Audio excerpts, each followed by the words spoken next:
Hi friends, तो वर्तमान समय एक बड़ अपडेट रही कि पीएम किसान योजना टंका मिल सारी समस्त को जो चाषी मैंने पीएम किसान योग्य हिताधिकारी थे से टंका मिल सारी 24 फेब्रुआरी तो सेपरी फ्रेंड्स सीएम किसान योजना टंका मिलवा जाऊँगी। तो जानी रखु जो मैंने आगुरी जो कालिया योजना थिला तो सही कालिया योजना को सीएम किसान योजना कर सीएम किसान योजना रे राज्य सरकार तरफ टंका मिलवा जाऊँगी। तो सीएम किसान योजना टंका केबे मिलिबो एने एक अपडेट रही। तो अपडेट कौन रही फ्रेंड्स वीडियो हिं जनइबी। सो वीडियो को बिना स्किप करी समस्त शेष जाए देखा सहित वीडियो गोटे लाइक करूँ फ्रेंड्स। जदि चैनल को नुआ कर चैनल को सब्सक्राइब करने और पाखर बेल आइकन क्लिक करने आगे को लाटेस्ट अपडेट पाइबा। तो देखो कहुई कि सोमवार चाषी को आकाउंट को आसी पीएम किसान टंका। तो 35 लाख चाषी आकाउंट को टंका पठाइले प्रधानमंत्री।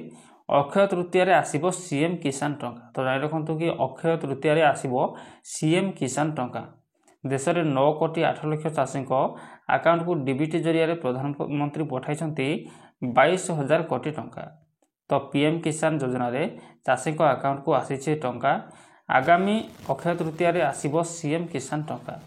चाषी आकाउंट को सीएम किसान अर्थ पठाइबे मुख्यमंत्री। नुआखाई रे सीएम किसान योजना रे चाषी आकाउंट को 2000 टंका लेखाएं पठा जाइतिला। सेहीपरि पीएम किसान योजना रे चाषी आकाउंट को आसी चलित टंका।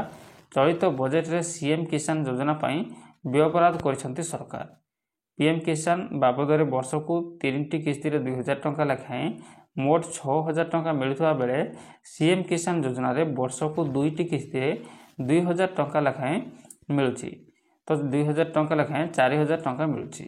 तेरे वर्तमान सीएम किसान योजना रे 45 लाख अधिक चाषी सामिल होइथिबा बेले पीएम किसान रे चाषी संख्या प्राय 35 लाख छुईची। जानी रखु फ्रेंड्स कि अक्षय तृतीया रे मिलवा जाउछि सीएम किसान योजना टंका, जहाँ को आम कालिया योजना टंका कही।